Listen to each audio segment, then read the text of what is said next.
merci pour ta présence, Denis, ça fait plaisir. Plaisir de te recevoir aujourd'hui. L'idée de ce live, c'est de pouvoir un peu parler gestion, optimisation CRM, qui est un sujet hyper important et sur lequel on a observé quand même pas mal de lacunes, en tout cas du côté de nos clients. Donc, je trouvais intéressant de pouvoir en parler avec toi, Denis. Donc voilà, l'idée, c'est vraiment de parler de ça, le sujet aujourd'hui sur le CRM. Donc, pour vous résumer un peu le programme de la conférence, l'idée, c'est que au début, on va quand même rapidement se présenter. Donc, moi-même, avec Swill et donc Denis avec Drop Contact, même si la plupart d'entre vous connaissent déjà. Ensuite, on parlera des erreurs à éviter dans votre CRM, donc les erreurs les plus fréquentes. Voilà. Ensuite, on enchaînera sur une présentation de la solution donc de Denis de Drop Contact dans votre CRM, comment l'intégrer au mieux et qu'est-ce que ça apporte concrètement. On verra aussi, ensuite également les bonnes pratiques d'un CRM en bonne santé pour que voilà, vous puissiez vraiment avoir un CRM vraiment efficace et l'exploiter au mieux. Et on terminera à la fin par une session de questions-réponses. Si vous avez des questions entre-temps, pareil, n'hésitez pas à les poser. L'idée, c'est que ça soit quand même interactif. Et puis à la fin, on pourra également lâcher quelques pépites, parce que j'ai vu qu'il y avait quand même pas mal de nouveautés du côté de Drop Contact dernièrement. Donc ça peut être cool de parler de tout ça, d'échanger de tout ça ensemble là pendant. L'idée, c'est que ça dure à peu près 45 minutes, 1 heure, pour qu'on puisse voilà, aborder les différents sujets. Donc voilà, j'ai fait le tour un peu du programme. Si tu veux bien, Denis, je t'invite pour commencer à te présenter rapidement et j'enchaînerai directement après. Super. Merci pour l'invitation, Lucas, et l'organisation. En fait, donc, moi, c'est Denis. J'ai fondé Drop Contact en tout début 2017. À l'époque, on était 2 dans la boîte. Aujourd'hui, on est plus de 20 personnes. Une grosse partie technique, bien évidemment, et surtout un niveau tech à très haut niveau. Mon sujet à moi, historiquement, parce que comme j'ai un peu plus de 25 ans, c'est qu'en fait, j'ai toujours constaté que dans les CRM, le vrai terme qu'on utilise, on va le mettre entre guillemets, c'est que c'est le bordel. C'est-à-dire que on alimente, donc on est tous en train de chercher du lead, du prospect, etc. On alimente, et puis en fait, tu te rends compte qu'au bout d'un moment donné, tu n'as pas grand-chose qui est bien à l'intérieur de tout ça. Tu t'en sors, mais tu oublies beaucoup de choses. Et en fait, à chaque fois, dans toutes les boîtes où je suis passé, que ce soit directeur marketing, directeur du développement, PDG, etc., à chaque fois, c'est un pain qui est énorme et il n'y a aucune solution qui fixe ça. Toutes les solutions en fait, qui existent sur le marché existent pour les très grosses boîtes, les très grands groupes, et encore, et existent en fait en génération de leads. Tout le monde fait de la génération de leads. Et en fait, on n'est pas du tout sur ce marché-là. On n'est pas des concurrents des entreprises qui font de la vente de leads. On n'est pas du tout dans ce niveau-là. Nous, ce qui nous importe, c'est la qualité de la data dans le CRM et surtout au fil de l'eau, de maintenir cette qualité-là à un niveau qui est vraiment très, très haut. Et en fait, il y a vraiment, moi, je fais beaucoup de veille et en fait, tu as des bouts de solutions qui font certaines choses. Donc, tu vas avoir des solutions pour vérifier les emails, des solutions pour essayer vaguement de trouver des doublons si tu crées tes propres choses, etc. Voilà, tu as plein de petites verticales, plus ou moins complexes. Et en fait, on en parlera tout à l'heure, c'est mon ADN déjà depuis 2014 où j'ai commencé à m'intéresser au sujet. C'était d'apporter une solution qui est un pain mondial que tout le monde rencontre aux États-Unis, en Europe, etc., pour fixer ça dans les CRM. Et on rentrera un peu plus dans le détail tout à l'heure, mais c'est la vraie vision. Donc, on a une vraie colonne vertébrale. Drop Contact, ce n'est pas une boîte qui pivote dans le sens opportunité. Pour le coup, tu vois, c'est pas une boîte montée avec 2 potes de 25 ans qui sont super bons et qui ont une idée, puis qui vont tester, puis au fur et à mesure, tu te rends compte que tiens, on va prendre telle direction ou telle direction et améliorer. C'est vraiment une conception, une stratégie qui est complexe. Hein. Ce qu'on fait est assez complexe, le niveau où on est assez complexe. Et c'est vraiment de résoudre cette problématique-là que tout le monde rencontre finalement dans un CRM. Ok, top. Ouais, donc ça fait quand même un bout de temps que vous êtes positionné sur ça et centré sur vraiment la data, la qualité de données, l'enrichissement, tout ça. Vous évoluez du coup en ce sens. Oui, il y a une complexité, c'est-à-dire qu'avant de vouloir jouer avec les données d'un CRM d'un client, tu as intérêt à être quand même très très costaud sur le reste. Donc si tu veux, c'est pour ça qu'on a commencé par faire de l'enrichissement, du clean, comment on trouve les emails, comment on valide les emails, et tout ça, ce sont des choses qui sont internes. Donc, tu vois, si tu prends la vérification d'un email, bah, tu as peut-être 25 boîtes à travers le monde, ou un peu moins. Tu en as qui réutilisent celles d'autres. Donc, tu as des boîtes où tu as un site web, mais derrière, en fait, tu te rends compte que c'est la même API qu'utilisent plusieurs personnes. Il y en a quelques-uns qui essaient de faire des trucs un peu craqués, en testant des choses, etc., qui sont très cool, hein, mais on n'est pas du tout dans le même niveau. On a vraiment une grosse techno derrière, parce que là, ce qui est en production aujourd'hui, c'est notre ancienne techno. Ce qui va sortir dans les mois et semaines prochaines, là c'est beaucoup plus puissant que ce qui existe actuellement sur le marché. Et donc, tu es obligé de prendre des verticales, et chaque verticale, d'aller les avancer, d'aller les creuser, etc., avant de dire, ah bah tiens, on va aller jouer avec les données de ton CRM. Tu vois, il y a un niveau là-dessus. Puis, il y a d'autres choses aussi.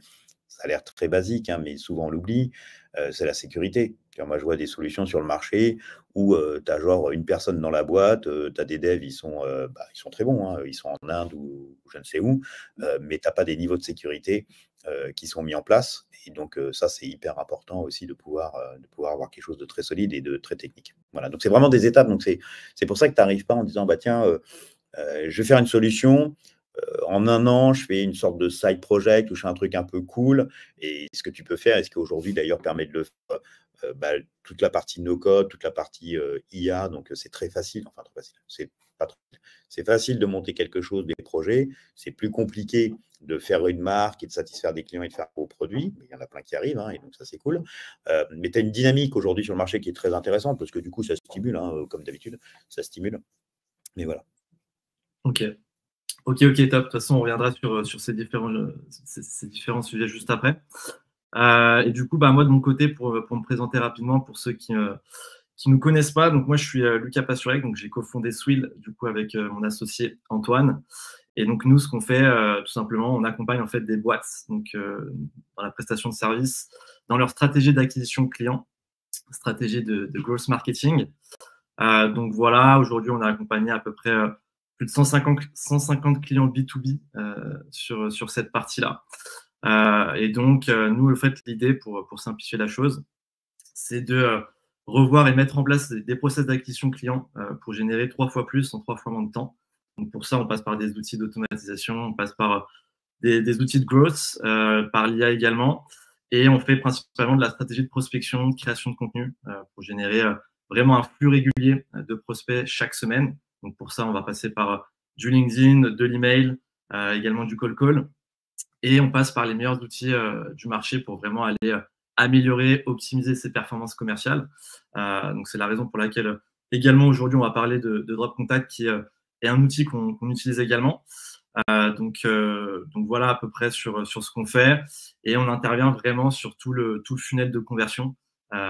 Donc, du premier point de contact avec les prospects que les boîtes qu'on accompagne soient contactées, jusqu'à la qualification des prospects, la prise de rendez-vous, la partie proposition commerciale, jusqu'au closing, pour vraiment aller au bout du tunnel de conversion. Et c'est justement ce qui va être également intéressant sur la partie CRM, pour voir ensemble vraiment comment bien organiser, comment bien structurer, comment bien configurer son CRM de façon à éviter des erreurs qui peuvent coûter cher, et justement avoir les bons tips, les bonnes pratiques pour pouvoir améliorer et optimiser tout ça. Donc voilà un peu sur ce qu'on fait nous aujourd'hui avec Swill. Et du coup, comme je le disais, c'est vrai qu'on est très axé, nous, sur la partie vraiment stratégie acquisition dans un premier lieu. Mais on a aussi constaté que justement sur la partie CRM, il y avait pas mal de lacunes, comme tu le disais au début, Denis. C'est vrai que des fois, on constate que c'est un peu un fourre-tout, c'est mal organisé. La data, elle n'est pas vraiment correctement dans les bons champs. Enfin voilà, c'est un peu brouillon tout ça. Et c'est dommage parce que ça reste une mine d'or, le CRM. C'est vraiment le suivi, le flux de toutes vos opportunités commerciales. Et donc, c'est hyper important que tout soit correctement à jour, tout simplement, quoi. Donc voilà, sur cette partie, toi, de ton côté, j'aimerais bien un peu avoir ton avis sur ça, pour enclencher directement sur la deuxième partie du programme, sur vraiment les erreurs à éviter selon toi qui sont vraiment hyper importantes. Quels sont les insights que tu as repérés souvent dans les boîtes? Ouais. Bah, le premier insight, si tu veux, c'est que toutes les entreprises dépensent un argent colossal pour générer du lead. Donc, ça va passer par de l'AD, du Google, du Facebook, du LinkedIn, etc. Du live, comme on fait là, du livre blanc, des événements. En fait, on dépense tous un argent important. Donc, on investit tous pour générer des prospects, des leads. Donc là, il n'y a pas de sujet. C'est que tu vois, ton équipe marketing, dans les équipes marketing dans les boîtes, dit bah, c'est quoi ton budget l'année prochaine? Il me faut tant de ça pour obtenir les objectifs, etc. Donc, on est sur des montants qui sont très importants. À ces montants qui sont très importants, tu vas rajouter l'équipe marketing, l'équipe com qui va s'occuper de ça. Tu vas ajouter aussi la partie des licences, des solutions que tu vas utiliser. Donc, tu parlais de Canva. Bon, l'avantage de Canva, c'est pas très cher pour le coup. Mais tu vas parler de Canva, tu vas parler de Salesforce, tu vas parler des intégrateurs Salesforce ou HubSpot pour installer tes solutions, les mettre en place, etc. Les équipes de SDR ou de BDR qui vont qualifier, téléphoner, prospecter, acheter effectivement du scrapping pour récupérer des données, l'enrichir avec Drop Contact ou autre, enrichir en numéro de téléphone pour certains, téléphoner. Donc tout ça, c'est un argent qui est colossal. Et en fait, quand tu regardes bien, tout ça est fait. Et le parent pauvre de l'histoire, c'est le contact. C'est le truc qui n'est pas très bien qualifié, qui n'est pas à jour, qui n'est pas mis, il y a plein de doublons, il y a plein de trucs, etc. Et du coup, à un moment donné, tu dis, tiens, ça serait bien qu'on ait un stagiaire qui nettoie des fiches, tiens, il y a un nouveau stagiaire qui arrive, ça serait bien aussi que tu recherches un petit peu des LinkedIn ou si tu peux nous mettre les jobs. On demande aux sales, en fait, tout le monde se bat aux sales, on dit, ah, mais tu sais, il y a des doublons, essaye de ne pas avoir de doublons. En fait, il y a un boulot qui est colossal et un investissement qui est colossal.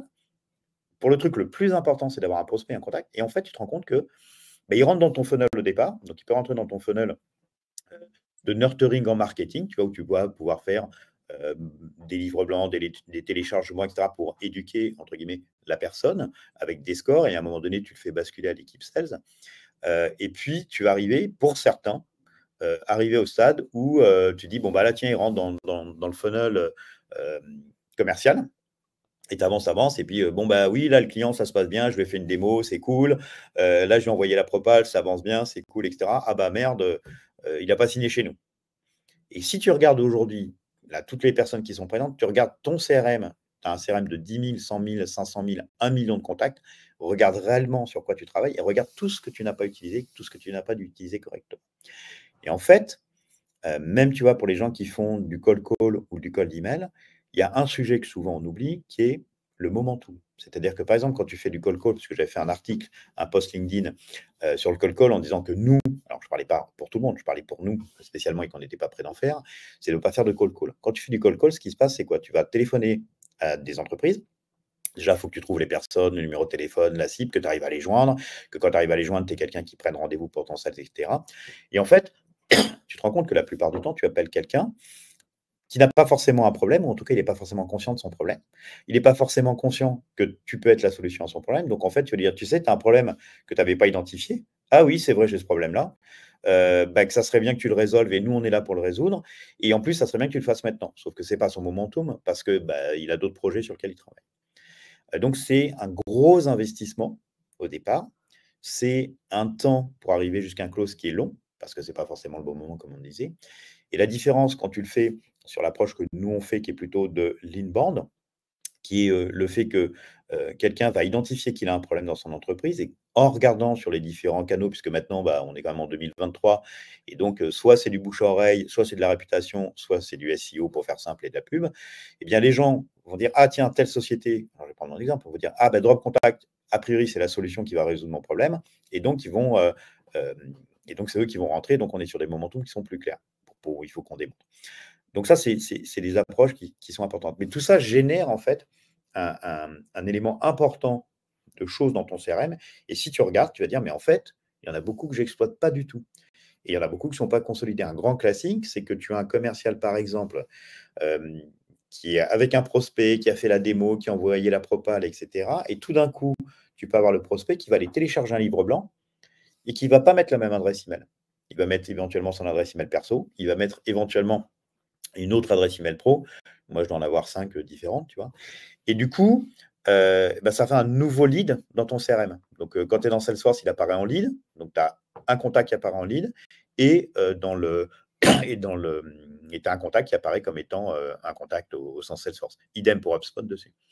Et donc, ça te génère des doublons parce que les gens n'utilisent pas ça. De la même manière que quand tu fais du scrapping, quand tu vas scraper des choses pour les récupérer, donc sur LinkedIn par exemple, ou sur un salon, un annuaire de salon, tu vas les injecter dans ton CRM et c'est pareil, tu vas générer des doubles.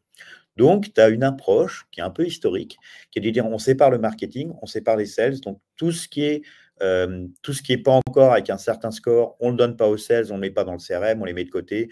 Alors, c'est des solutions de cold email que peuvent être la Growth Machine, Lemlist, Walaxy ou d'autres. Ça peut être dans Airtable pour certains dessus. Ça peut être, j'ai un outil, HubSpot, tu peux dire, ou Salesforce, tu peux dire, je vais le laisser dans la partie lead et je ne vais pas le mettre dans mon CRM. Ça peut être du Marketo, du Pardot, etc., du Customer.io, etc.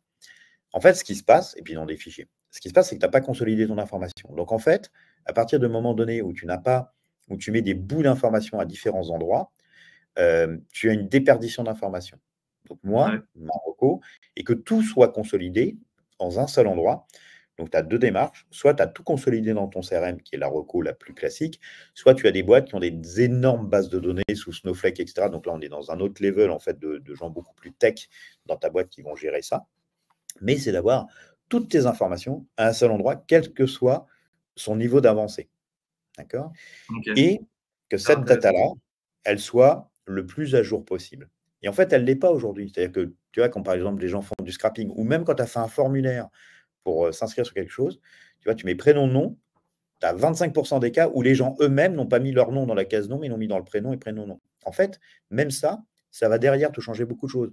Ça va faire que lorsque tu vas envoyer un email personnalisé pour du cold email, par exemple, ou même de l'emailing ou de la newsletter, tu dis bonjour, salut Cohen ou bonjour Monsieur Denis. Tu vois, à la première ligne, c'est mort parce que aujourd'hui, en 2023, on a besoin d'hyper-personnalisation. Il y a, allez, on va dire le siècle dernier, mais encore pas si vieux que ça, on était sur de la masse, en fait. Tu vois, tu recevais des choses en masse et puis on picorait là-dedans et ça allait très, très bien. On est passé de cette notion de masse à de l'hyper-personnalisation. Il faut que tes messages soient accordés. En France, en l'occurrence, si c'est une femme, il faut que tes messages soient accordés. Typiquement, tu vois, quand nous, on envoie des messages aux personnes dans notre CRM, on a le tutoiement ou le vouvoiement. Il y a des gens que je tutoie. Et donc, effectivement, la communication qu'on fait, elle est faite en tutoiement. Et il y a des gens que je vouvoie et la communication est faite en vouvoiement. S'il y a quelqu'un que je tutoie et que tu lui envoies un email en vouvoiement, tout de suite, on voit que c'est quelque chose qui est automatisé, c'est pas personnalisé dessus. Et on a tous aujourd'hui, presque tous, cette notion qui est ultra importante. Si tu prends un élément de la réussite de Uber, c'est quoi? C'est qu'en fait, au lieu d'être dans une voiture où, je ne vais pas me faire des copains parmi les chauffeurs de taxi, mais en gros, tu allais dans le taxi qui était éventuellement pas très propre, avec le chien devant, les grosses têtes qui gueulaient, qui critiquaient tout, et puis le mec qui te dit non, mais je vais pas à tel endroit, je vais à tel endroit, et puis de toute manière, j'ai pas de carte bleue, il faut retirer du liquide, elle est en panne. C'est une certaine époque. L'époque d'aujourd'hui, c'est tu as une voiture propre, tu as des prises pour charger ton téléphone, tu as une bouteille d'eau, tu as la carte bleue, tu n'as même pas besoin de le faire parce que c'est dans ton application. Donc, on a une C'est notion simple, c'est d'exigence. rapide, ouais. Bah ouais, on a une notion d'exigence, de service, de qualité, de rapport aux gens qui est vraiment supérieure. Et on le voit d'ailleurs, tu vois, même si je prends une boîte qui est Captain Train, une des réussites de Captain Train, c'est pour réserver les trains à l'époque. Maintenant, ils ont été rachetés par Trainline, il y a un moment.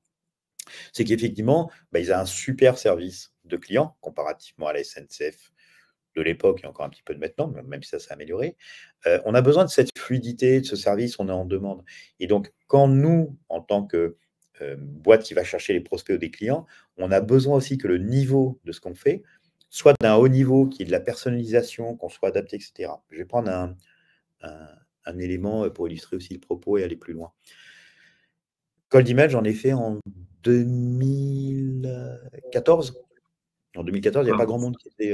Ouais, 2014, on n'était pas beaucoup à faire du cold email et même dans les solutions qui en faisaient, tu vois. Bon, Il y a eu de il y a- l'évolution depuis. bah ouais, c'est ça. Donc, il n'y en avait pas beaucoup. Et quand on en faisait, le carton de ouf. Tu vois, moi, j'ai un jour, je fais du cold email dans la journée que j'utilisais à l'époque. Alors, il y a eu le début de 16 Loft. Reply en faisait un petit peu, c'était pas top. Et il y avait Quickmail, qui est une boîte, c'est un français qui est en Suisse, qui était tout seul à l'époque, etc., qui fait un super produit, qui toujours fait un top produit. Donc je faisais ça, et donc j'envoie, et un jour, il y a un mec qui m'appelle à 8h moins le quart, et c'était le vice-président d'une boîte, mais je ne savais pas. Enfin, il ne m'avait pas dit que c'était le vice-président. Il me dit oui, vous venez de m'envoyer un email. Super, je viens de t'envoyer un email, mais je ne savais pas qui c'était, tu vois, sur le truc. Et c'était le vice-président d'une très grosse boîte qui m'avait appelé directement parce que le message était bon et parce qu'il n'avait pas douté un seul moment que ça soit automatisé. Depuis, effectivement, comme tu disais, Lucas, la réussite du cold email, le nombre de solutions, le fait que plein de gens se soient formés, bah, fait qu'il y a beaucoup de cold email. Beaucoup de gens voient. Et en La fait, tu les concurrence. vois aujourd'hui. Bah ouais, tu en as beaucoup. Plein de gens s'inspirent des templates, donc réutilisent les mêmes accroches. Et tu les vois. Et en fait, on se rend tous compte maintenant bah, que c'est du cold email. Et donc, le cold email aujourd'hui, quand il est fait à l'heure actuelle, c'est comme on faisait de l'emailing avant, quelque part, hein, dans l'approche. Donc, les gens ne sont plus dupes. Donc, en fait, le cold email tel qu'on doit faire doit être hyper personnalisé. Et pour l'hyper personnaliser, c'est pas juste mettre le prénom, c'est pas juste remettre le job, ça doit être beaucoup plus travaillé que ça. Donc, c'est vrai qu'on a aujourd'hui des solutions qui disent oui, on va te mettre de l'IA, mais même ça aussi, tu vois, les gens s'en rendent compte. Donc, il y a un gros, gros travail sur la qualité de ta data dessus. Et peut-être, Clairement. juste avant de passer la main, pardon, Ouais, je vais vas-y, vas-y, rebondir je te sur laisse un finir. truc encore, juste pour qu'on puisse l'aborder après. Bah, du coup, j'ai oublié. Bon, bah, je te passe la main, ça va revenir. Ça va te revenir, ça va te revenir. Mais ouais, effectivement, nous, c'est pour revenir à ce que tu disais, on l'a remarqué également avec nos clients, et c'est ce qu'on leur dit à chaque fois, c'est que le bon cold email, la bonne approche, elle se fait avec vraiment de l'ultra personnalisation. Donc déjà en amont, il faut avoir la bonne offre, la bonne cible, le bon positionnement, mais également ouais, la bonne approche. Donc comme tu le disais, nous on le constate, les formats texte, même avec les variables personnalisées classiques, ça suffit plus. Ce qui fonctionne le mieux à chaque fois, nous, et maintenant on le recommande à chaque fois, tout le temps, c'est vraiment de passer par de la vidéo également, de caler des petites vidéos d'études de cas, de présentation. Qu'est-ce que vous faites concrètement, qu'est-ce que vous avez apporté, montrer des exemples de réalisation, des choses concrètes, tangibles. Comme ça, en un coup d'œil, la personne elle peut vraiment comprendre ce que vous faites et si oui, ça sert ou pas de prendre rendez-vous avec vous pour échanger sur ce que vous avez à proposer. Donc ça, c'est le premier point. Et après, effectivement, l'élément qu'on néglige aussi de temps en temps, ça va être la qualité de données. C'est que trouver la bonne cible, c'est bien, mais après, ouais, forcément, trouver les coordonnées, les bonnes données de contact, c'est hyper important pour derrière s'adresser directement à la bonne personne. Donc ça, hyper intéressant, effectivement. Et ce que je trouvais aussi intéressant, c'est qu'effectivement, il y a différentes stacks d'outils au sein de chaque boîte. Beaucoup d'outils, on peut vite s'y perdre, avoir 15 000 outils différents. D'autres même qui ne sont pas trop outils, donc qui vont être très manuels, qui vont perdre beaucoup de temps. Mais c'est vrai que sur la stack d'outils, il y a différents workflows en fait pour l'acquisition, pour ensuite intégrer ça au CRM. Donc toi, si j'ai bien compris, ce que tu recommandes, parce qu'on me pose souvent la question, et c'est intéressant d'avoir ton avis là-dessus, c'est que généralement, la plupart des gens, ce qu'ils vont faire, par exemple, prendre un exemple, pour aller trouver leur cible sur LinkedIn et ensuite aller les contacter, les prospecter, par exemple, Ah, on te perd, Lucas. par email via l'emlist, enrichir, par exemple, sur Drop Contacts avec la fonctionnalité de drag and drop, l'importer sur l'emlist et ensuite faire remonter la data uniquement si justement le lead a manifesté un intérêt depuis l'emlist. Donc ça, c'est un peu le truc classique qu'on rencontre. Mais à l'inverse, c'est ce que tu disais, ce que je trouve intéressant, c'est de potentiellement du coup centraliser toute la data en amont dans le CRM, de scraper LinkedIn, mais du coup d'importer sa liste dans le CRM pour la centraliser en tant que base de données, la mettre à jour du coup directement au fur et à mesure du temps, et ensuite de l'importer du coup de manière native dans l'emlist, et ensuite de pouvoir faire le suivi des leads tout en ayant la base de données initiale qu'on va pouvoir exploiter potentiellement dans les semaines, dans les mois à venir. C'est exactement ça. Et ça fait très longtemps que j'en parle de faire cette approche-là. Pourquoi? Parce qu'en fait, pour aller générer un contact, un lead, tu as dépensé beaucoup d'argent et beaucoup d'efforts. Et donc, en fait, le mettre dans un fichier Excel, dans un Google Sheet, dans un Airtable, dans l'Emlist, la grosse machine, etc., pour dire, bon, OK, si le mec bouge une oreille, après, je le mettrai dans mon CRM, c'est ce qu'on faisait dans le temps, historiquement, en disant, bah, ça, c'est les équipes marketing, parce qu'ils ont des objectifs, et ça, c'est l'équipe sales, donc on séparait les deux. Mais ça n'a pas de sens, en fait. Pourquoi? Parce que tu as investi beaucoup d'argent. C'est-à-dire que si tu as bien fait ton boulot en déterminant les entreprises cibles, en déterminant les personnes, eh bien, en fait, cette personne a une grosse valeur. Et donc, ce n'est pas parce que tu vas lui envoyer une campagne d'une séquence de 7 emails à l'instant T, si elle ne répond pas, que c'est mort. Au contraire, il faut que tu la travailles dans la durée. Pour la travailler dans la durée, le meilleur endroit, c'est de tout avoir dans ton CRM consolidé. Parce que, effectivement, tu peux te dire, voilà, j'ai mis, tu parlais de l'Emlist, j'ai mis dans l'Emlist une fiche, et puis c'est le travail. Mais en même temps, si tu as ton HubSpot et que le mec, il a téléchargé un livre blanc, il a un truc, tu as des éléments déclenchants à savoir que tu ne vas pas réexploiter dans ton Lemlist parce que ce n'est pas synchronisé, Carrément. il y a des doublons, il y a des machins. En fait, ce n'est absolument pas ce qu'il faut faire. Mets tout dans ton CRM, enrichis, nettoies, consolides. On va en parler tout à l'heure quand on parlera de contact. Et après, selon des critères, tu vas envoyer sur tes campagnes de cold email. Mais tu vois, typiquement, les gens, la plupart des gens, ce qu'ils font, c'est qu'ils disent, voilà, j'ai scrappé. Toujours, les gens sont concentrés sur je fais une acquisition de lead. D'accord. Donc, je les rentre, je vais les passer sur l'Emlist ou Alaxi ou la Growth Machine ou autre, notre bande de potes français. Et il y en a d'autres, hein, que je vais en oublier, donc je vais me faire engueuler. Une fois que tu as fait ça, tu fais ta séquence. Sauf que si ce n'est pas le bon momentum, c'est mort, tu ne les réexploites pas. Les gens ne les réexploitent pas. Or, en fait, obligatoirement, il faut que dans 3, 4 mois, tu aies relancé des séquences de cold email dessus. Parce que la probabilité que toi, tu t'es dit, tiens, cette boîte-là, c'est ma cible et c'est la bonne personne, c'est très bien. Mais lui, ce n'est pas son momentum. Moi, aujourd'hui, tu vois, il y a des gens qui me contactent aujourd'hui sur certains sujets qui ne sont pas mes sujets d'actualité. Donc, je regarde, je fais, bon, ok, je verrai plus tard. Je ne m'en occupe pas du tout. Par contre, si dans 3, 4 mois, la personne me recontacte et que là, ça devient mon sujet, bah, il va tout gagner. Il va dire, ah oui, effectivement, j'avais vu ça et c'est à ce moment-là. Donc, en fait, ne faites pas cette déperdition-là. C'est que si vous faites du cold email, systématiquement, tous les 3 ou 4 mois, il faut relancer. Et le mieux, c'est que quand tu fais ta séquence de 5, 4, 6, 7 messages comme tu veux, tu es déjà programmé ta deuxième séquence pour dans 3, 4 mois. Tu vois, et que ça soit Yes. systématisé. Et en fait, une fois que tu as tout mis dans ton CRM, et on va voir tout à l'heure, et que tout s'enrichit au fil du temps, et que tu conserves l'information et qu'elle évolue, l'information, en fait, naturellement, elle n'est pas figée. C'est un peu la problématique que moi, j'ai vue il y a très longtemps. C'est que tu vois, il y a des boîtes qui sont des boîtes de génération de leads, qui te fournissent, qui les vendent. Elles sont toutes basées sur une base de données. D'accord. D'ailleurs, c'est même nous, on a 100 millions de profils, nous, on a 400 millions de profils, nous, on a 600 millions de profils. Et donc, tu en as beaucoup comme ça qui vont avoir des bases de données. La problématique de la base de données, la première problématique, c'est l'obsolescence de ta data. Donc, les entreprises qui te vendent de la donnée, leurs données sont obsolètes. Quand tu regardes dans les solutions aujourd'hui, bah, tu imagines bien, enfin, tu me connais, donc tu imagines bien le nombre de trucs que je regarde sur le marché. Je regarde, je dis, ah, ok, donc l'information, bon, bah, je vois que c'est une boîte, je vois leur fichier qui a été, c'est un leak. Un leak, c'est un vol de données, une fuite. Je vois que c'est un leak de la base de données de LinkedIn qui est de 2018 qui a échappé parce que les postes des gens sont là. Ah, tiens, il y a un autre leak qui a été rajouté dessus. Donc, on le voit tout de suite. Enfin, quand tu connais, tu vois tout de suite d'où viennent les données. Les données sont obsolètes. Donc, quand tu achètes à ces entreprises-là, tu achètes de la donnée qui, pour la plupart, sont très obsolètes.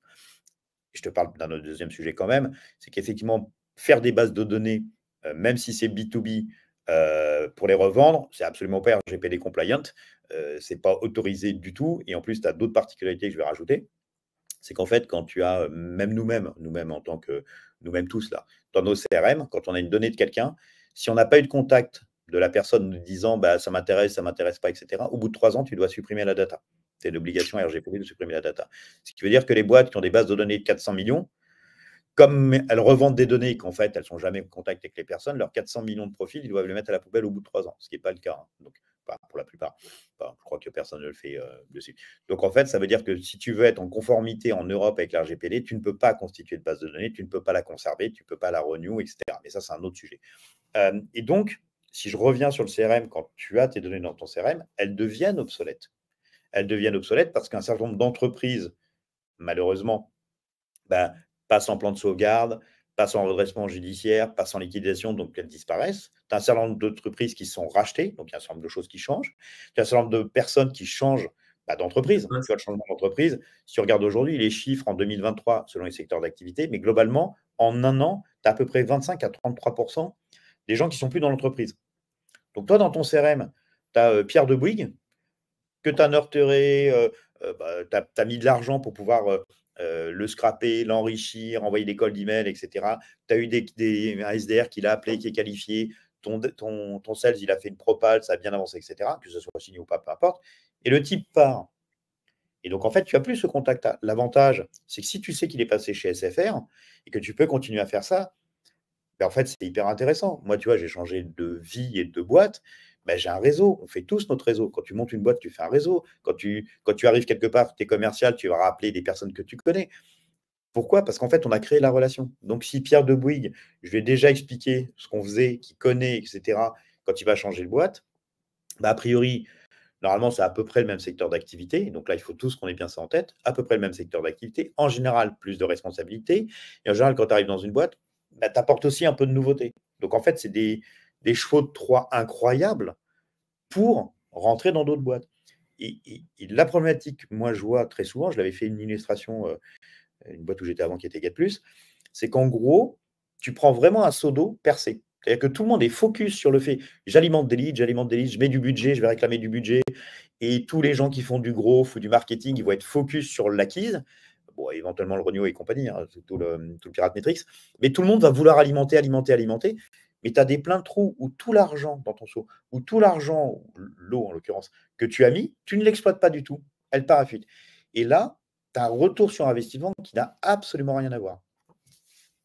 Ouais, d'où l'intérêt vraiment de tout centraliser sur son CRM. Son CRM, finalement, ça permet d'avoir sa propre database, qu'elle soit mise à jour. Parce qu'effectivement, le fait de prendre 2-3 fichiers à la volée, de les drop sur les listes et ensuite de ne pas les centraliser, ça a demandé tellement d'efforts et même en coût, hein, le fait d'enrichir à chaque fois des nouveaux fichiers, des fois on reprend les mêmes sans s'en rendre compte. Alors que le fait de tout centraliser, bah, en fait, c'est beaucoup plus viable sur le moyen long terme. Et puis, comme tu le disais, donc la database se met à jour. Ça permet de faire de la surveillance de compte, de voir s'il y a des gens qui changent de poste au sein des boîtes. Et du coup, ça crée des triggers sur lesquels rebondir, pareil, sur des campagnes de cold email. Enfin, voilà, donc effectivement, hyper intéressant. Hyper intéressant. Je vois qu'on a quelques questions dans le chat. Je pense qu'on pourra y revenir juste à la fin. Donc, n'hésitez pas à rester jusqu'à la fin, comme ça on pourra répondre à toutes vos questions si vous en avez. N'hésitez pas à les mettre dans le chat. Et du coup, ouais, ce que je te propose, Denis, c'est qu'on puisse un peu parler plus de Drop Contact en tant que solution sur les CRM. Qu'est-ce que ça apporte concrètement? Je sais qu'il y a eu pas mal de nouveautés. Quelles sont un peu vraiment les fonctionnalités vraiment game changer que permet Drop Contact via différentes intégrations CRM? Alors, du coup, pour rebondir sur ce que tu disais juste avant, et en plus, toi, tu en as conscience, c'est-à-dire que quand tu fais de l'acquisition pour des clients, bah, tu vois l'énergie que ça nécessite. Et en fait, au final, quand tu regardes bien, tu dis, mais combien de personnes, au final, vont m'acheter le produit? Car si tu prends 100 personnes que tu as scrappées, enrichies, contactées, les heures carrées que tu as passées à mettre en place toute la mécanique, à réfléchir sur les messages, tous ces éléments, quand tu regardes au final combien de personnes t'achètent, c'est pas tant que ça. Et du coup, tu as tous les autres que tu peux vraiment réexploiter, qu'il faut garder. C'est cette notion de capitalisation qui est importante. Au lieu de penser dépenses au niveau comptable, tu vois, ça y est, c'est une dépense, un budget marketing de dépenses. En fait, il faut le penser en capitalisation. Dès que tu as rentré un contact, que tu l'as, en fait, c'est une vraie valeur qu'il faut considérer. Et d'ailleurs, même quand certaines boîtes se revendent, eh ben, on va regarder effectivement la masse de clients que tu as, la masse de prospects, etc. Donc, c'est une vraie valeur, point important. Pour revenir juste maintenant pour passer sur le sujet de Drop Contact dans un CRM. Alors, pour être très clair, en fait, chez Drop Contact, tu as 3 manières d'utiliser Drop Contact. La première manière, c'est que tu apprends un fichier de type Excel, CSV, etc. Tu drag and drop sur Drop Contact. Tu n'as pas de mapping à faire sur les colonnes, les machins, tout ça est complètement automatique, quelle que soit la langue. Et derrière, on va t'enrichir le fichier, on va te le nettoyer, on va te corriger les inversions prénom-nom, te rajouter l'email pro nominatif validé, on va aller te rechercher le profil LinkedIn, le job de la personne. Sur les entreprises françaises, on va te rajouter de la data, etc. Et donc, tu as une donnée qui est clean, normalisée, que tu peux réexploiter presque directement sans avoir besoin de vérifier quoi que ce soit dessus dans les différentes solutions que tu vas utiliser. Ça, c'est Drop Contact sur fichier. Ça, c'est l'utilisation la plus classique que les gens utilisent, la plus connue. Exactement. Tu as ensuite les API. L'API, c'est une manière de communiquer entre services SaaS. Et donc, Drop Contact est utilisable soit avec des solutions, quand tu as quelqu'un en interne qui code de l'API, soit tu peux utiliser Zapier, tu peux utiliser Make, donc anciennement, comment ça s'appelait d'ailleurs anciennement Make, Integromat, je crois. Merci, ouais, Integromat. Tu vois, c'est bon. Mec, maintenant, le nom est pris. Ou N8N. Donc là, tu peux automatiser des process et c'est hyper cool, etc. Soit, en fait, Drop Contact, aujourd'hui, une solution d'enrichissement qui existe dans pas mal de solutions que vous connaissez, de scrapping, de ceci, etc. Pour pouvoir enrichir de cold email, etc. Fait partie de plein de solutions du marché, que ce soit françaises ou étrangères. Dernièrement, il y a Clé aussi maintenant qui est passé dessus. Donc voilà, vous avez ces possibilités-là. Ça, c'est la deuxième branche. La troisième branche, et ça, c'est le cœur, et là, c'est d'une richesse de dingue, et ça change absolument tout dessus. C'est l'intégration à ton CRM. Aujourd'hui, Drop Contact est disponible en intégration sur notre nouvelle version sur Pipedrive, HubSpot et Salesforce arrivent en Q1 2024. Qu'est-ce que ça fait quand tu connectes Drop Contact? D'abord, pour le connecter, très souvent, en fait, les applications, quand tu commences à toucher de la data, bah, tu vas aller voir un intégrateur. Alors, je ne parle pas quand tu as un CRM de 5000 contacts, hein, quand tu es plus gros. Tu vas avoir un intégrateur, tu vas mettre des choses en place, tu vas mettre des règles, tu vas paramétrer, tu vas vérifier. Donc, c'est un peu long, un peu compliqué, c'est un peu coûteux, ça prend de la bande passante, etc. Drop Contact, tu fais 3 clics de souris, c'est déployé. Ça va reconnaître automatiquement les en-têtes de colonne, ça va rajouter automatiquement les champs qui n'existent pas, ça va tout mapper correctement, ça te fait tout le taf en 3 clics de souris. OK. Donc ça, c'est cool parce que tu n'as rien à faire. Et ce que va faire Contact dans ton CRM, tu vas avoir ce qu'on appelle le first run. Donc, il va faire une première passe sur ton CRM, il va regarder toutes les fiches organisation, il va toutes les corriger, les normaliser dessus.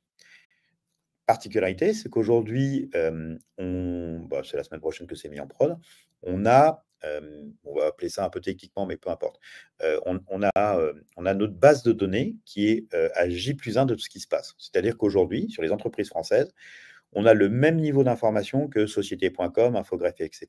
Donc, quand tu as une entreprise qui passe en plan de sauvegarde, qui a un problème, qui passe en plan de sauvegarde, automatiquement, le lendemain, on a déjà l'information qui est déployée dans les CRM de nos clients qui avaient cette entreprise-là. Idem pour les redressements judiciaires. Tu vois, le moment donné où Galerie Lafayette, si tu as Galerie Lafayette dans ton CRM, Galerie Lafayette passe en redressement judiciaire, automatiquement, dans les CRM de nos clients, c'est mis à jour et il y a une notification, un email qui est envoyé, effectivement, pour les gens qui gèrent Galerie Lafayette.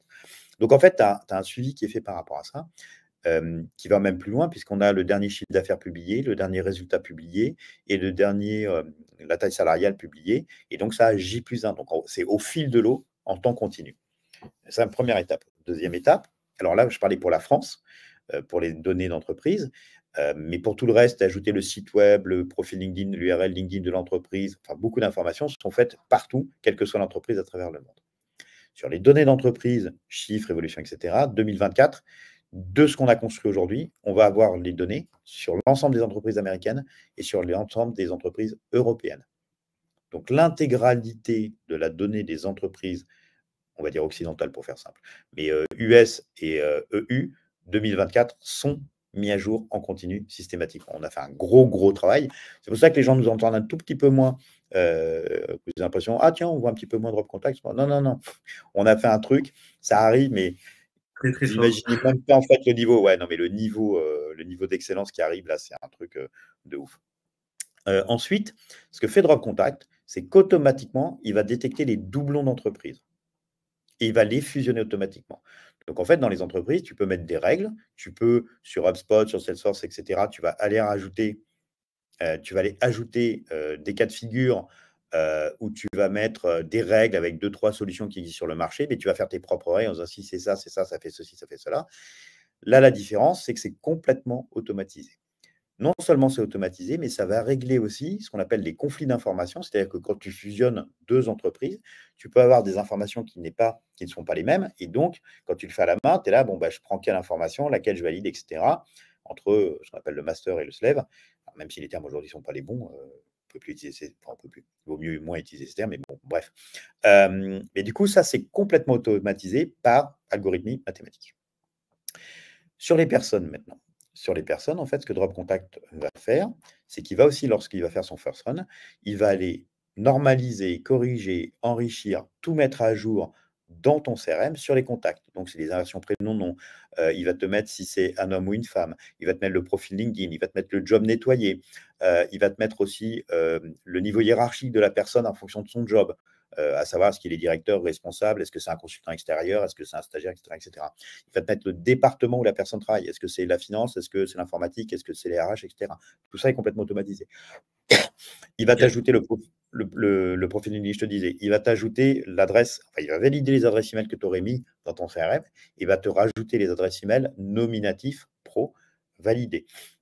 Et puis, il va aussi, en fait, quand les gens se connectent, il va aussi relire dans l'historique des boîtes mail de l'entreprise les signatures des emails pour aller récupérer les numéros de téléphone mobiles et les ajouter dans les fiches des personnes. Et à partir de tous ces éléments de nettoyage, de normalisation, de correction, même de présentation, tu vois, si le nom est écrit tout en majuscule ou le prénom tout en minuscule, il va te corriger toute la présentation. Tu n'as rien à faire, hein, tout ça est complètement automatique. Et ensuite, il va faire la même phase que j'évoquais tout à l'heure. Il va aller détecter les doublons automatiquement, même s'il n'y a aucun champ commun. et il va les fusionner automatiquement et résoudre aussi automatiquement si tu as des conflits d'informations. Tout ça est complètement automatique et ça, c'est le first run. Mais ce n'est pas que le first run en fait qui passe, c'est la vie de ton CRM au fil de l'eau. Au fil de l'eau dans ton CRM, Drop Contact va identifier les adresses email qui ne sont plus valides. Donc, on ne passe pas sur toutes les adresses email, c'est beaucoup plus intelligent que ça. Et il va te mettre, ah ben, cette adresse email est invalide, cette adresse email est invalide. Ce qui veut dire que lorsque tu lances ta campagne avec un Pipedrive ou un HubSpot, eh bien, tu as très peu, tu vas avoir très, très peu d'emails qui vont arpenter parce qu'en fait, c'est nettoyé au fil de l'eau. Et donc, ça, c'est important. Et tu n'as pas de tâches supplémentaires à faire en disant, ah bah tiens, on veut lancer une campagne, on met un filtre, on passe par une solution de vérification d'email qui est certes connectée à notre CRM. Il n'y a pas besoin, c'est fait dedans, c'est inclus dedans, tu n'as pas de changement. Donc, Et tout ça, ça, ça, ça se fait en instantané ou c'est des lancements une fois par jour pour vérifier que toutes les datas sont clean? c'est Comment en ça se fil de passe? l'eau. Non, surtout pas, parce que tu vois, on a des clients aujourd'hui qui ont des CRM. Je crois que le plus gros, on doit être à 450 000 contacts. Et là, on est en train d'arriver sur les CRM de plus de 500 000 contacts. Alors, on attend un peu parce qu'on a encore deux, trois petits trucs techniques à faire. On est en train d'arriver sur des CRM à plus d'1 million de contacts et avec 400 sales. Donc, tu vois l'architecture. Enfin, tu imagines un peu l'architecture en fait derrière. C'est pas tout à fait la même dimension. On est vraiment dans une autre dimension. Et c'est vraiment au fil de l'eau que ça fait ça. C'est comme les numéros de téléphone. Tu vois, par exemple, tu as un email qui arrive dans une boîte mail de quelqu'un, bah, le numéro de téléphone, dans la nuit, hop, il va être ajouté au CRM. Donc, on n'est pas sur un élément où on repasse tout le temps sur toutes les choses. C'est vraiment au fil de l'eau que c'est exploité Ok. en compte. Mais c'est pareil, ensuite, si tu veux, les aspects que j'évoquais tout à l'heure sur une entreprise qui sera en plan de sauvegarde, une entreprise qui sera en redressement judiciaire, en liquidation, et donc sur des chapitres 9, chapitre 13 pour les Américains, enfin, tu vois, tous les pays sont différents, hein. Et bien, en fait, ça te le notifie dans ton CRM et ça envoie un email, drop contact, qui est envoyé aux sales qui s'occupent des mains. Donc, il y a un vraiment suivi en disant, bah, OK, j'ai cette boîte-là. Ah mince, cette boîte-là a disparu ou elle a un problème. Mais du coup, moi, mon interlocuteur, où est-ce qu'il va passer, où est-ce qu'il est passé, tu vois. Et donc, ça permet d'envoyer un message. Tiens, bah, j'ai appris pour machin, comment ça va, on s'y est au courant, ça serait bien que tu me dises si je peux t'aider. Enfin, tu vois, tu as tout un élément de relation perso que tu peux vraiment continuer dans le temps et qui est hyper apprécié, tu vois, par les gens, parce on est vraiment sur cette relation humaine. Et donc ça, c'est pour l'entreprise. Et tu Ok. as la même chose sur les gens qui changent d'entreprise, où effectivement, tu reçois un email qui te dit, bah, Pierre n'est plus chez Bouygues, il est passé chez SFR. La notification, l'alerte, elle est intéressante, tu l'as dans LinkedIn. Dans LinkedIn, si effectivement tu mets tout ton CRM dans LinkedIn, tous tes trucs, tout, tu vas avoir des alertes, tu peux être un peu paumé, mais ça nécessite beaucoup de travail. Là, la différence, c'est que Drop Contact te crée l'entreprise si tu ne l'avais pas, SFR dans mon exemple, te crée la fiche contact de Pierre de SFR avec toutes les informations, et en plus, permet, lorsque tu es dans la fiche de Bouygues, de passer à, enfin, Pierre de Bouygues, de passer à l'autre, donc c'est relié automatiquement, tout ça c'est fait, et tu as des triggers, en fait, tu as, un élément qui te permet, par exemple dans ton HubSpot ou ton Pipedrive, et dans ton Salesforce après, de dire si j'ai cette case cochée, enfin qui est référencée chez nous particulièrement, alors tu envoies un message automatisé. Parce que quand tu es sales et que tu as des contacts qui ont changé d'entreprise, tu n'arrives pas à suivre, tu ne vas pas faire, on n'a pas la rigueur de faire ça. Là, tu peux avoir standardisé une campagne qui dit bah, salut Pierre, ah oui, j'ai vu que tu étais passé chez SFR, bah, félicitations, bah, faut que tu me racontes, on se prend un rendez-vous ensemble, etc. À partir du Et là, trigger, ouais. ton trigger, il est là. Et donc, c'est systématisé. C'est-à-dire que tes sales, ils sont focus non plus sur toutes les manipulations qu'on fait en tant que sales aujourd'hui. On perd beaucoup de temps. Les deux études, hein. Tu as l'étude HubSpot de 2018 et tu as une étude Salesforce qui te démontre qu'en fait, les sales perdent 1 heure par jour à faire ce genre de choses-là. Et donc, quand ils perdent cette heure de travail, c'est 1 heure où tu n'es pas en sales. Tu as 1 heure en petite manipulation, en copier-coller, en recherche de LinkedIn, en ceci, etc. Ce qui n'est pas ton métier. Et alors, non seulement c'est pas ton métier, c'est pas ce qu'il y a de plus passionnant, ça nécessite comme une grosse rigueur. Puis il ne faut pas oublier au moment donné où tu fais ça, tu ne fais pas de la vente. Si tu ne fais pas de la vente, tu n'atteins pas tes objectifs. Ou en tout cas, tu as un peu moins de commission que si tu avais passé ça. 1 heure par jour, ça correspond à 3 jours par mois, hein. Donc tu imagines 3 jours par mois que tu te rajoutes à faire du sales. Ça Conséquent. change un peu la donne, ça change un peu la donne au niveau de tes objectifs, au niveau de ta commission et au niveau du chiffre d'affaires de l'entreprise. Le but de Drop Contact, c'est de supprimer ce temps qu'un être humain perd et qui se fait de manière complexe, certes, mais qui se fait très bien, justement, grâce à l'informatique. Et donc, c'est ce qu'on fait. Et oui, Ok. pour rebondir aussi sur ce que tu disais tout à l'heure, et j'ai retrouvé mon idée tout à l'heure, c'est qu'en fait, les dernières conférences qu'il y a eu de HubSpot et Salesforce Ouais. sont sur le fait que l'IA, justement, maintenant est accessible à Salesforce et HubSpot. Et donc, c'est dans les choses qui sont ultra importantes et ultra intéressantes. La particularité, c'est que tu prends n'importe quel data scientist, n'importe quelle personne qui travaille de l'IA, etc. Le point le plus important pour commencer à faire quelque chose, c'est ta qualité de data au départ. et la normalisation de ta data au départ. Donc, le fait que Drop Contact t'enrichisse, te normalise, etc., permet effectivement derrière d'exploiter beaucoup de choses en termes d'IA, ce que tu ne peux pas faire si tu as de la donnée à droite, à gauche, mal structurée, mal faite et pas enrichie. Ok, top, top, top, top. Donc ouais, pour résumer et simplifier, donc en gros, l'intégration CRM, elle va venir pouvoir mettre à jour automatiquement toutes les données obsolètes pour être à jour, mais également les compléter. Donc ça veut dire que, si je ne me trompe pas, hein, mais je crois que c'est faut minimum avoir le prénom, le nom de l'entreprise ou l'URL du site web, pour ensuite pouvoir aller chercher toutes les autres coordonnées. Tu me dis si je me trompe, mais je crois que c'est ça. Oui.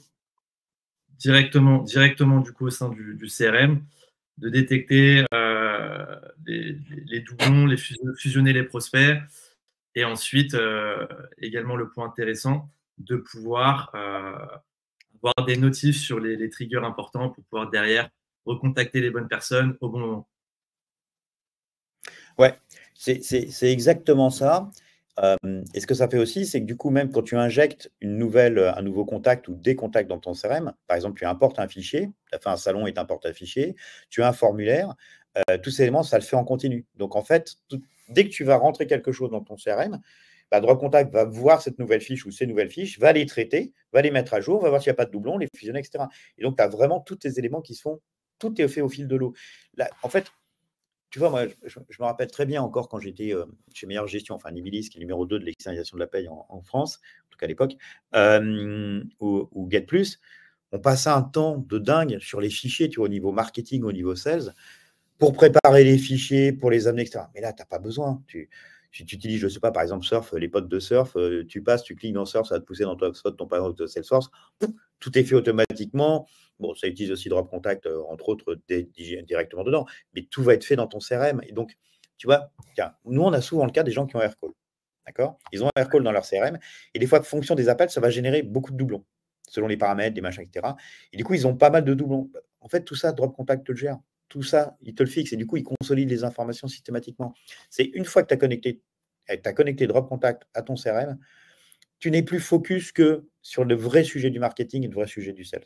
Tu n'es plus sur le sujet de il faut que je mette en place un système automatique pour faire ceci. J'ai vu un nouveau logiciel qui est sorti pour faire cela, donc je fais une cascade de ceci avec cela. Je passe par alors des super solutions, hein, mais en fait, tu construis tes trous, tu fais ton Lego en fait avec plein de complexités sur lesquelles tu vas passer d'abord beaucoup de temps.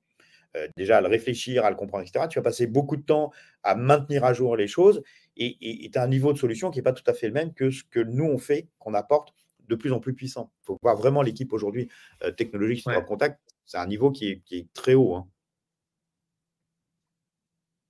L'idée, c'est de simplifier au maximum. J'ai une question là qui me vient à l'esprit, parce que du coup, on a aussi pas mal de potes qui sont dans tout ce qui est la data, le sourcing, on a un petit collectif par rapport à ça.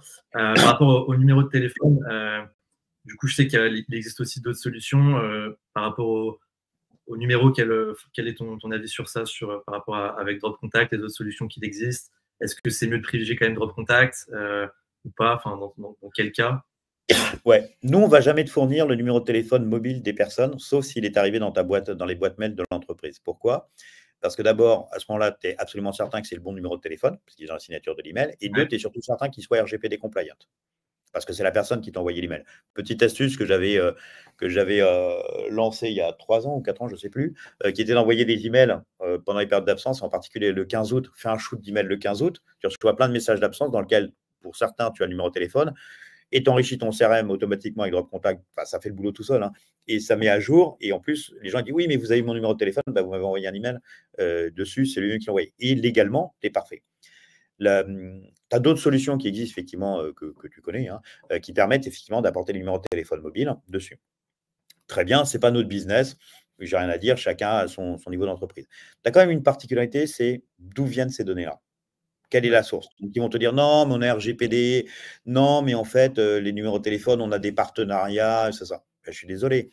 Moi, mon numéro de téléphone, j'ai signé avec personne le fait que mon numéro de téléphone soit revendu. Donc, ce n'est pas RGPD, on est sur une donnée personnelle, même si c'est du B2B, même si c'est l'entreprise, ce n'est pas RGPD compliant. Donc, il y a une zone aujourd'hui où le temps que ça se mette en place, ça passe, etc. Voilà, tu as monté ta boîte, tu es au début, tu as besoin de numéro de téléphone, tu le fais. Si tu commences à être sur des structures un peu plus sérieuses, où tu as quand même des enjeux de RGPD, de DPO, bah, tu es dans une zone qui n'est pas grise, en fait, une zone qui est problématique. Voilà. Après, si ça répond à la problématique, bah, très bien dessus. La première question, c'est d'où viennent les numéros de téléphone? Et tu vois, on sait, si on prend l'exemple de Lusha, hein, qui est une des boîtes, c'est une boîte israélienne. Lusha, à l'époque, tu allais sur le profil d'Emmanuel Macron sur LinkedIn quand il était encore ministre, tu cliquais sur l'extension et tu avais le numéro de téléphone mobile d'Emmanuel Macron, mais son vrai numéro de téléphone. D'accord? Et donc, tu te dis, bah, attends, d'où ça vient? D'où la question, d'où elle vient? Bah, c'est assez simple, hein. D'abord, les gens qui ont fondé Lusha et une partie de l'équipe, c'est des anciens qui viennent d'une unité qui s'appelle la 8200. L'unité 8200, c'est l'unité cyber de l'armée israélienne. Donc déjà, ça te donne à peu près le niveau de où est-ce qu'éventuellement ils pourraient trouver des numéros de téléphone. Ça, c'est un premier volet. Puis tu as un deuxième volet, c'est qu'en fait, ce qu'ils ont fait, c'est qu'ils ont fait des applications que tu installes sur ton iPhone ou sur ton, comment ça s'appelle, sur Android, qui vont te permettre, tu vas avoir une application pour dire, bah tiens, j'ai besoin d'une application pour enlever des doublons dans mon carnet de contacts sur mon téléphone mobile. Voilà. Et là, il y a une application qui est faite par la même équipe. Tiens, j'ai une application où j'ai besoin d'avoir les profils LinkedIn. Hop, il y a une application là-dessus. Ah, j'ai une application, je préférais qui est plus jolie, etc. Sauf que quand tu fais ça, pour pouvoir avoir les contacts de ton carnet de contacts, tu autorises ces applications à lire ton carnet de contacts. Ouais, c'est Non au moment seulement ça d'accepter les lit ton carnet. conditions, Hein, comment? c'est au moment d'accepter les conditions, au moment d'ouvrir l'application, les trucs comme ça. Et après, Exactement. Et donc, ce que ça fait, c'est que ça aspire tous tes contacts. Après, ils font un super beau boulot, hein, parce que c'est très compliqué de consolider, de comprendre, de machin. Et donc, c'est ces données-là qui alimentent leur base aussi et qui vont leur permettre de les revendre. La problématique, c'est que quand toi, tu as accepté tes données à toi, c'est-à-dire ton numéro de téléphone à toi perso. Si moi, je suis dans ton carnet de contact, mais moi, je n'ai pas accepté que tu repasses mon numéro de téléphone à Lusha qui va le vendre sur mon dos, ton dos, etc. Tu vois. Et donc, c'est un vrai sujet de légalité de RGPD. Après, les gens l'utilisent, mais tu sais, il y a une question à se poser à un moment donné, c'est dire, OK, est-ce que j'ai une petite sœur? Est-ce que j'ai ma mère? Est-ce que ça? Et son numéro de téléphone, il est accessible pour tout le monde aujourd'hui dans les 3-4 solutions qui existent. Et n'importe qui peut prendre le numéro de téléphone et c'est une donnée personnelle, etc. Et ça tourne beaucoup et c'est très facile. Et tu as des tas de gens qui se font, comment dire, il y a des actions commerciales, OK, dessus, mais tu as plein de gens qui utilisent ces solutions-là pour faire du phishing, pour aller envoyer des SMS, voilà, il y a toute une zone et une grosse partie, et je pense que je ne dévoile pas grand-chose, mais quand tu commences à creuser, tu dis, mais en fait, il y a des gens qui se fournissent aussi dans le dark web. Je ne parle pas forcément du numéro de téléphone, je parle de l'ensemble, hein, des emails, des téléphones, etc. Il y a aujourd'hui beaucoup de données qui sont dans le dark web, qui viennent de hackers, qui se revendent, pas très cher en plus, et on les voit. Tant qu'il n'y avait pas la RGPD, on ne les voyait pas parce qu'ils n'avaient pas d'obligation de communiquer. Aujourd'hui, quand tes données ont été volées, à ce moment-là, tu es obligé de communiquer. Il y a une obligation, hein, de la CNIL, en France et même sur l'Europe, où tu es obligé de communiquer. Donc, on le voit plus, on dit, tiens, il y a 500 millions de profils de telle boîte qui ont été pris. Tiens, Pôle emploi s'est fait voler ses données. Tu les rachètes sur le dark web. Il y a des gens qui les rachètent sur le dark web pas très cher et qui les rajoutent dans leur base et qui te mettent un joli logo en disant c'est RGPD compliant, etc., etc. Voilà, c'est la réalité. Ça existe. Voilà. Mais nous, en tout cas, sur les numéros de téléphone mobile, et on n'y sera jamais, jamais on aura de base de données, d'emails à revendre. Jamais on aura de base de données de numéro de téléphone mobile à revendre. Ce que nous, on travaille, c'est la donnée que les entreprises ont déjà, et donc on l'enrichit, on la nettoie. Là où on travaille sur les emails, et particulier chez Drop Contact, c'est qu'on travaille non pas sur des données stockées en base, on travaille vraiment sur de l'algorithmie et nos propres services de vérification d'emails en propre. Ok, top, hyper clair. Bah écoute, je pense qu'on a évoqué pas mal de sujets. C'était hyper intéressant. Je vois qu'il reste 2-3 minutes, donc je ne sais pas si on a le temps de prendre quelques questions. Je vois qu'on en a quand même quelques-unes. Avant de passer aux questions, du coup, je vous ai mis en commentaire là le lien pour tester Drop Contact pour ceux qui ne l'utilisent pas encore. Et également le lien si vous voulez avoir le replay de la conférence sur notre plateforme en ligne pour ceux qui souhaitent revisionner la conférence. Donc voilà, et ce que je te propose, Denis, c'est que éventuellement on prenne peut-être 2-3 questions rapidement avant de terminer. Ouais, du coup, je peux me les faire afficher. Donc, est-ce que vous pensez que lancer une activité de nettoyage de CRM peut être pertinent? Alors, Alice, il va falloir que tu nous précises. Tu veux dire, est-ce que en tant que métier, en tant qu'indépendant ou qu'entreprise, le fait de lancer…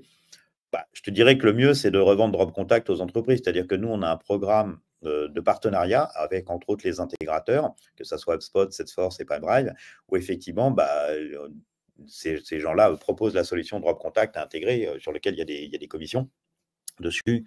Il y a des commissions directement en première année, deuxième année. Donc oui, moi, j'aurais tendance à faire ça. La complexité, franchement, de nettoyer un CRM dessus, c'est complexe, hein, c'est vraiment très, très complexe. Je vous donne 2-3 éléments sur l'équipe technique. Aujourd'hui, c'est une dizaine de personnes.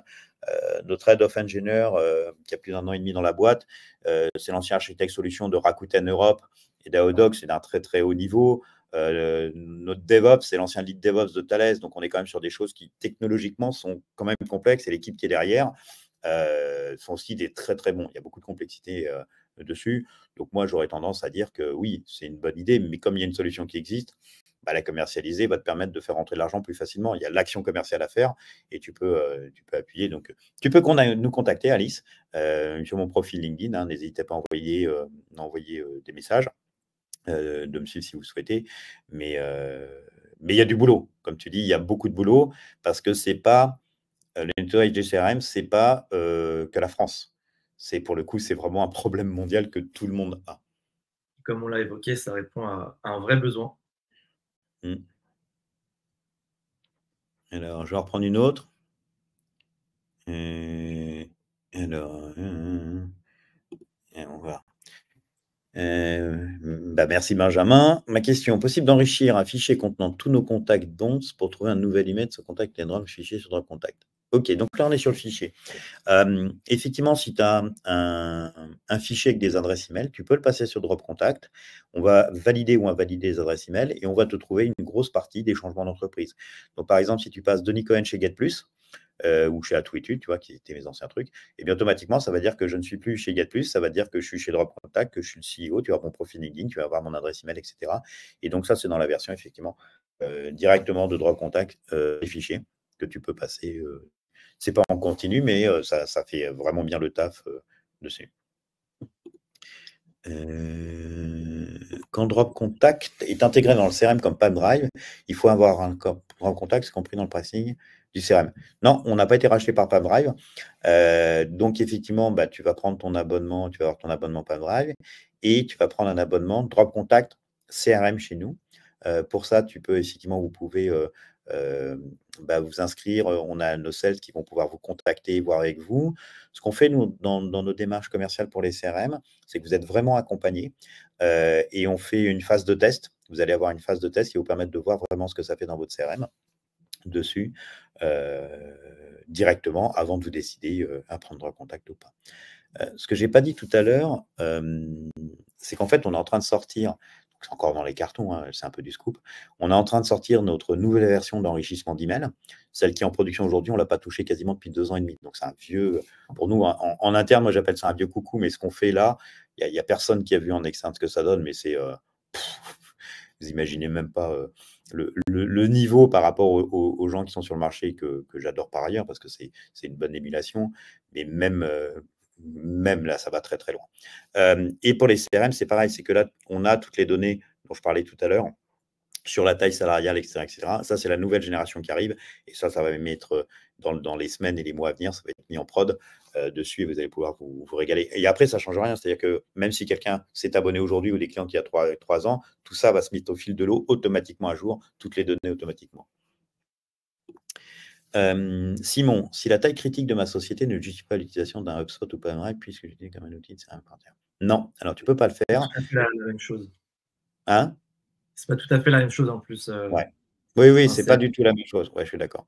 C'est pas la même chose, mais j'aurais tendance, je pense que tu vas me rejoindre un peu, Simon, j'aurais tendance à dire, ne fais pas l'économie d'un CRM. Vraiment, c'est fait pour. Tes contacts, ils sont précieux dans le temps, que ça soit, même si un usage, ton entreprise, peut-être tu peux être tout seul au départ, mets-les tout de suite dans un CRM, conserve-les, parce que tu vas voir qu'en fait, ça sera tes futurs clients dans 1 an, 2 ans, etc. Et ça va te simplifier la vie.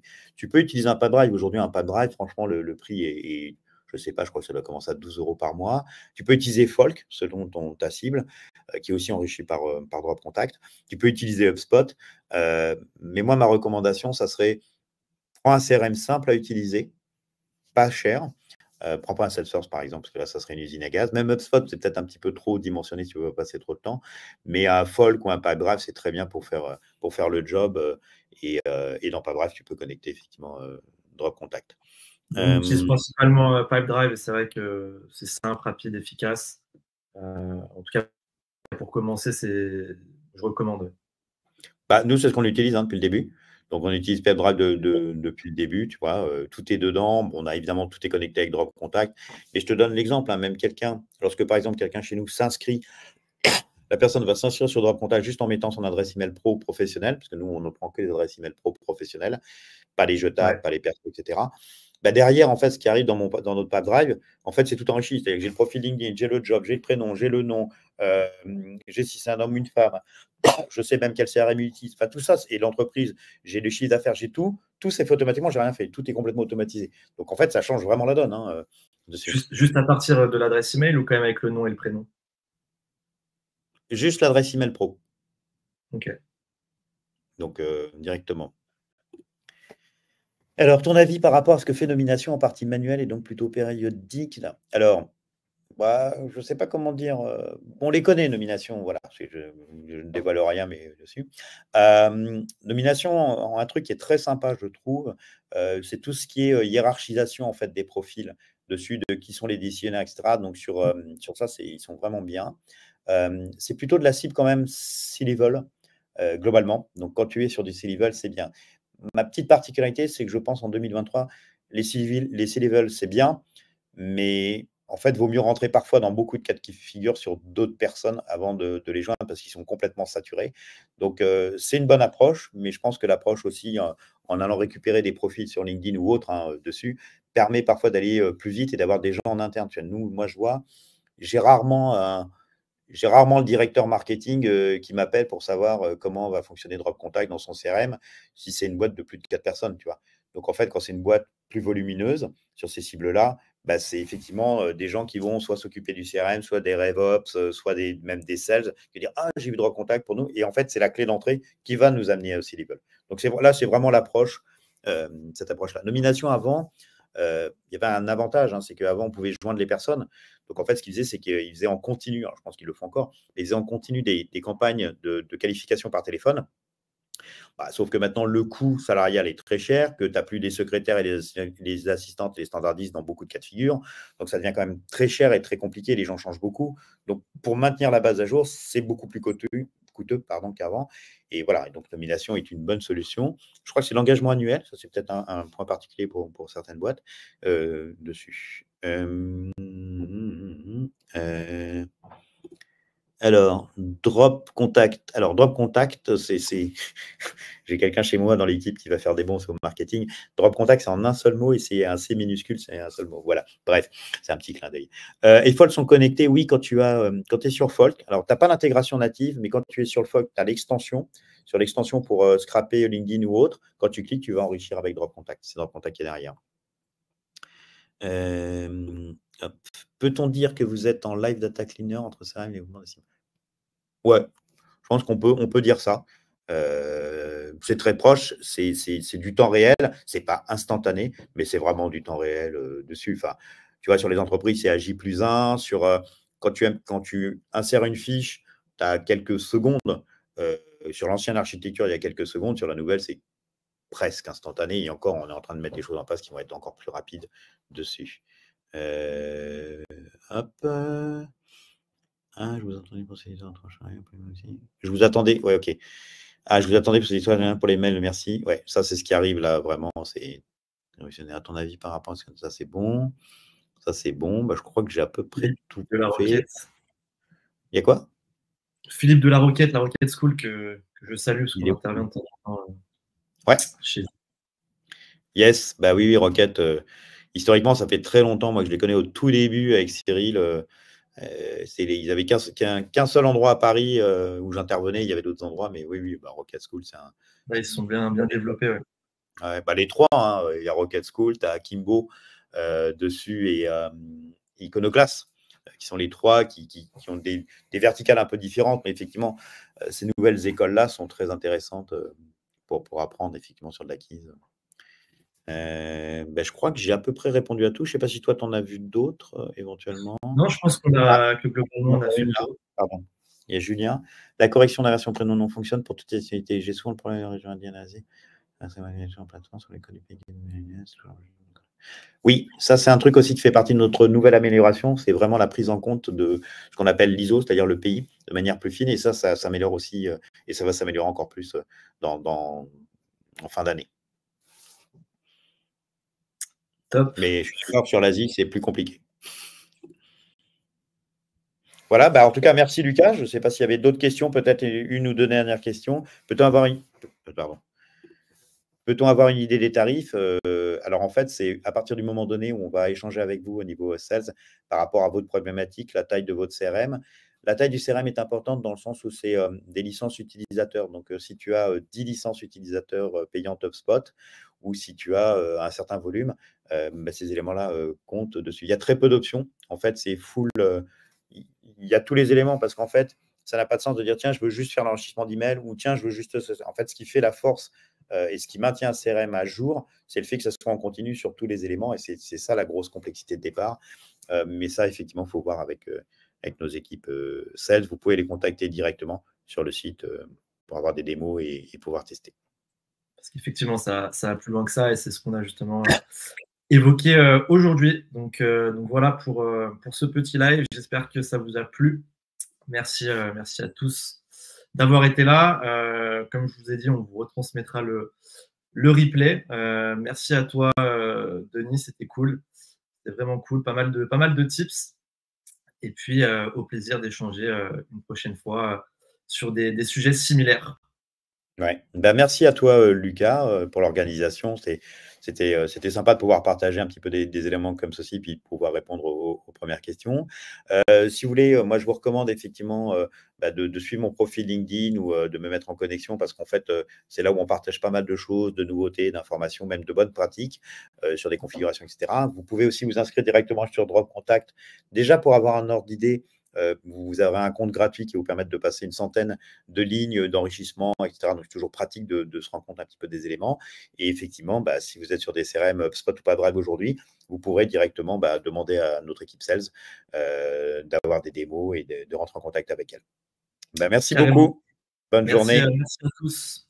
Je te Au remercie, revoir. Denis. Ciao, ciao. Ouais, ciao.